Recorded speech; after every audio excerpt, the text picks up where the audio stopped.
Hello, World Tank Blizzards. It's Littlefinger. Hey, got a bundle for you that you cannot pass up. You know, we've got a lot going on. We've got the holiday shop. Update 6.6 just started. Seems like just yesterday we had the Halloween event and so many tanks available for Thanksgiving.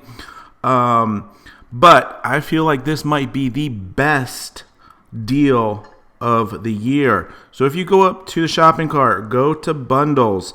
The Lowe E25 combo here, $15. Yeah, we had recently tier 8s on sale for 1,250 gold. You know, that's upwards of $25, $30 just for one tank. And both of these tanks are really fun, exciting tanks to drive.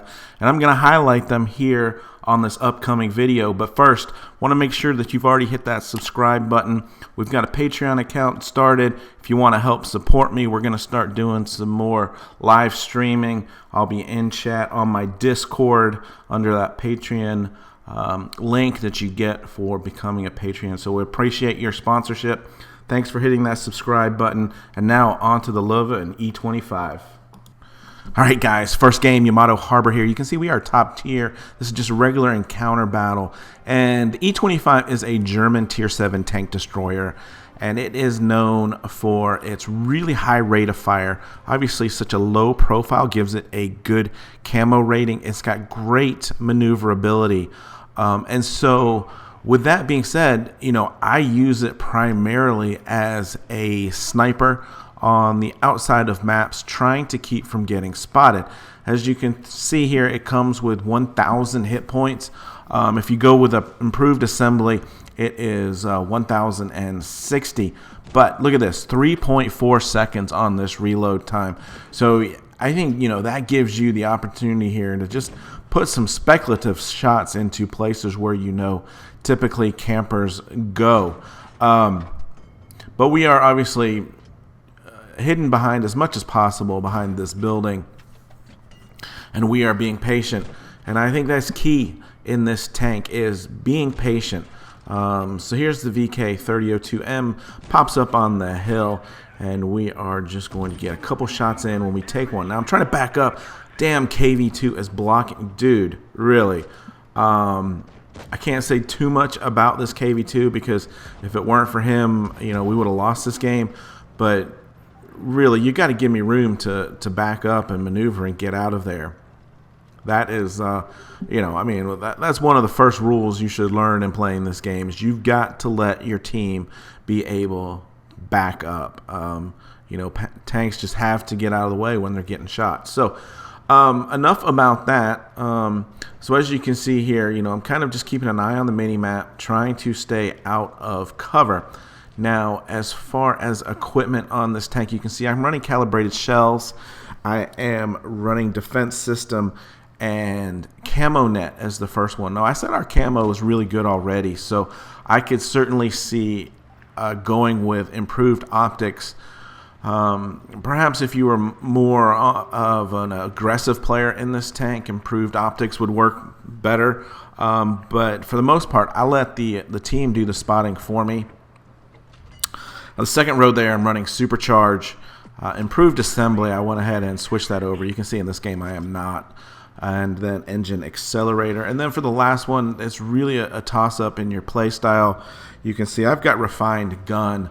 That's going to get that, excuse me, aiming under 0.3 accuracy.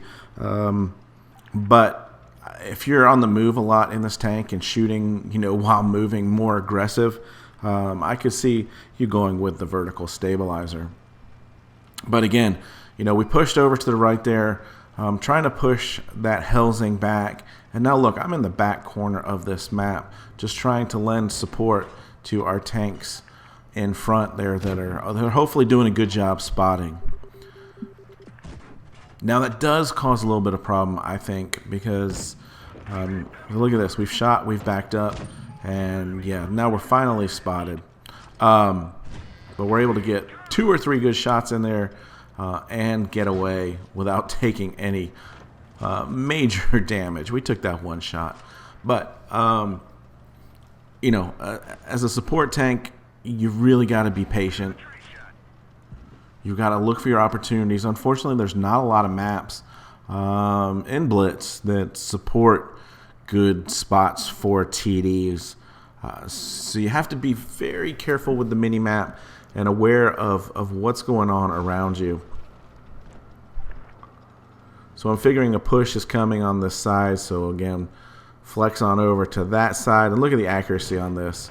Hitting the top cupola of the ARL 44. Helsing's now trying to push around.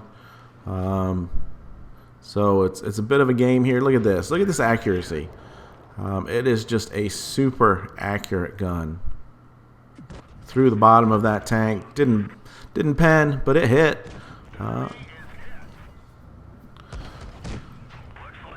Unfortunate Helsing hit both those shots. But anyway, so again, with the play style, cautious early, conserving hit points, and then you come in and you out DPM your opponent later in the game. I mean, DPM on this is 3,000 with the current setup I have here. That is the third highest of all Tier 7 TDs. Like I said, your pen's pretty good, which is why I run the calibrated shells to get that up a little bit. But obviously you've got low damage. It's a high rate of fire gun.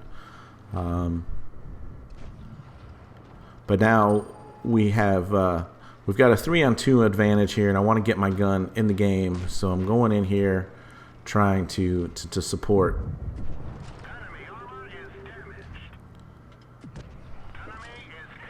And a new computer's supposed to have arrived today, so I'm hoping that we'll get a little bit smoother, cleaner videos, and we can start doing some more platooning on live streaming. So you see there, 2,600 damage, 8,500 credits, and just pumping out a lot of shots.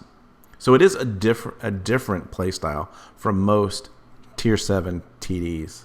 All right, so as we get started here on the second game on Alpinestadt, I want to put up the gun handling and just look at all this green. I'm not going to go through all of these stats, but you are in the top 3 in the majority of all of these gun handling stats. It's insane.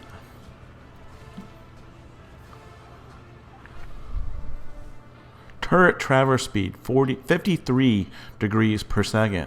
I mean, this tank turns on a dime. Look at this mobility. I mean, you're number 1 in just about every category.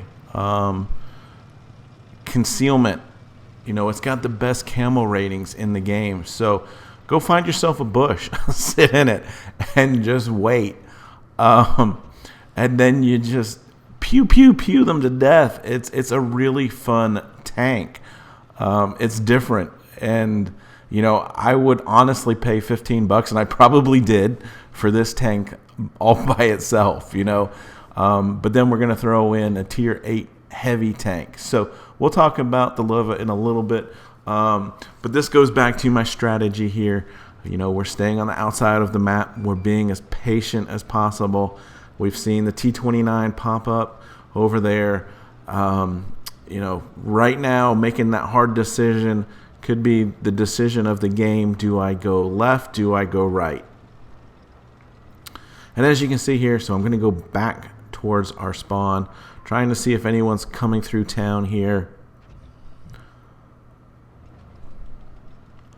But since we're not engaged, we're not shooting, we are technically camping. Totally different from sniping. Camping is sitting there and being completely useless. So we are not helping the team in any way. When we get this Cromwell who's, pushed up around the corner. And so we're going to drop adrenaline. And we are just going to keep on shooting until he's taken out. So I think we only took one shot there. And did over 766 damage on a really good fast loading Cromwell, I believe that was. So yeah, We've stayed on the outside of the map. We're pushing around. Things are not looking great at the moment. They look like they are all kind of down here near their spawn. And again, just trying to find high spots where I can get views as far as possible. Still not seeing anybody, so we're going to move on around here. And you're going to get a taste of just how fast this tank is at the end of this battle, which is primarily why I have included it.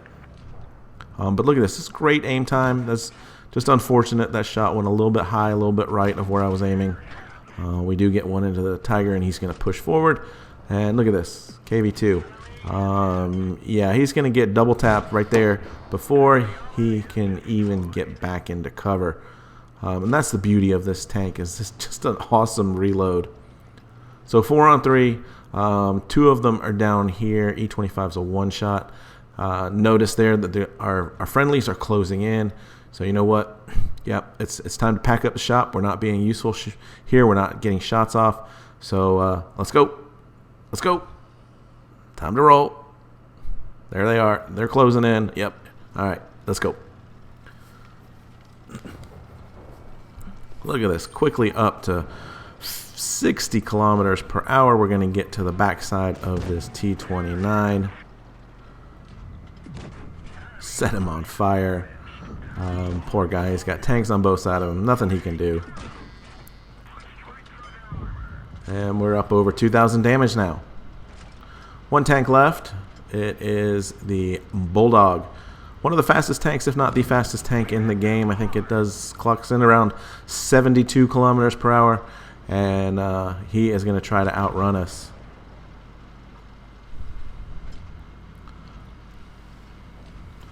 So as you can see, not extremely accurate on the move here. But we're 65 kilometers per hour right now on a hard surface. And, you know, we're not letting him get away. So he's going to give up on the run and turn around and face us. Missed that first shot, get it into the side, but a couple more shots and going to finish him off. So another pretty nice game here, 2,611 damage, 2 kills.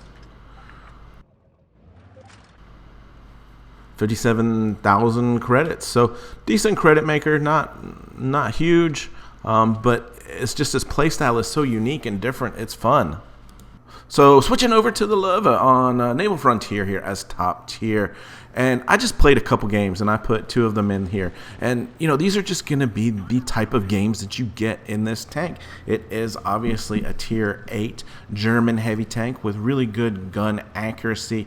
It has decent turret armor, nice frontal armor, but the sides are crap. So side scraping, forget about it, and we'll show you some examples. That's kind of why I pulled this game aside here. But we're coming up on A, and you've got 35 kilometers per hour as the top speed. So when talking about the armor, you know, really want to keep this tank frontally up against your enemy as much as possible. The sides on this tank only have 80 mil of armor, so this tank does not side scrape, but it does have 120 on the turret. It's nicely rounded, so you will get quite a few bounces if you can get hull down. You can see here we're going up against a Black Prince. Obviously, he's got higher DPM than we do because our damage per minute number is just over 2,100. So I'm really just at this point in time trying to keep that front of the tank pointed at him, and I don't want him shooting at the lower glacis plate, but he is just tearing us up right now, but we're able to finish him off. All right, so here you can see the equipment loadout that I'm running. Pretty standard for me for a heavy tank. Obviously, we don't need the supercharge. We're up close and personal. Vertical stabilizer. We're on the move a good bit. So that's all pretty much, you know, standard fare. And here's what I'm talking about. You cannot side scrape against really anybody. That Jagd Tiger 8.8 just went through our sides like butter. You know, and that was a pretty steep angle I was giving him. Luckily, we're able to back up and get that Carnivore there. But I know that JG is he's looking at us, so I'm going to try to just come out here with the armor in the front, and there's that shot. We'll get the kill shot in and finish him off. So, this is quite honestly a very simple game. Any game that you might see in battle, we took care of that Black Prince and helped clean up on some other tanks, and just did a 2K damage game, 8,700 in credits. So final game, going to show you on the Rockfield. Again, top tier. Been pretty lucky today and yesterday with top tiers. So we got to run with what we got, right? But anyway, you can see here getting up to close to 35 kilometers per hour. It's still pretty slow. You're going to get left behind a little bit if you're going the medium direction. But, I'm seeing them all push down low here. So want to get in there and get my nice armor to the front line. And, these guys are going to gang up on me. And I'm going to have a pretty quick game. Not going to survive this one. But, I just want to point out that, this tank quickly can do some damage. Not having to switch over to, sorry about that, we dropped some frames there, but not having to switch over to APCR that much. I think it's got a nice pen. But for me, the object of driving this tank is to keep that tank pointed forwards. You don't want to give up any of your side armor. You want to try to get hull down wherever possible. You've got 8 degrees of gun depression in this tank, which certainly works real well. I'm not too worried about a T-49 from the front on that. He's not going to be able to pen, so it's only going to be splash damage. So you can see here we've cleaned the corner up, and they are going to make a concerted effort here. IS-3 coming, E4 coming, Pantera's already here, and I'm just wiggling and jiggling and trying to get some block shots as much as possible. You can see here we managed to survive off of 18 hit points and get a kill in. Can we get one more shot on that IS-3 before he reloads? We do, but we go down 17 hit points later, and I thought this was kind of funny. That T-49, he wants that RU, but he's just spinning around. He can't get him. That was kind of funny. These guys bounce a couple more shots off the IS-3, but, the numbers here were in our favor once we get the IS-3 out. And we do go on to win this one fairly easily. But even in such a short time there, over 2,000 damage, 65,000 plus in credits on this game, or 60,000. So it's a nice little credit maker. It's not great, but it's a true heavy tank, and it is quite fun to drive. And I think both of these tanks are very unique. And for $15, it's the best deal of the year in my opinion. So I think you've only got 4 days left. So try to jump on it if you can. It looks like this event is a bit of a sham. You're not going to get too much out of it. So try not to spend too much gold, and just have fun out there this holiday season. Wish you a Merry Christmas and Happy New Year and all that fun stuff. So come join us on Discord, having some great conversations over there. And as always, hit that subscribe button. Have fun. And remember, get educated, not fingered. Littlefinger out.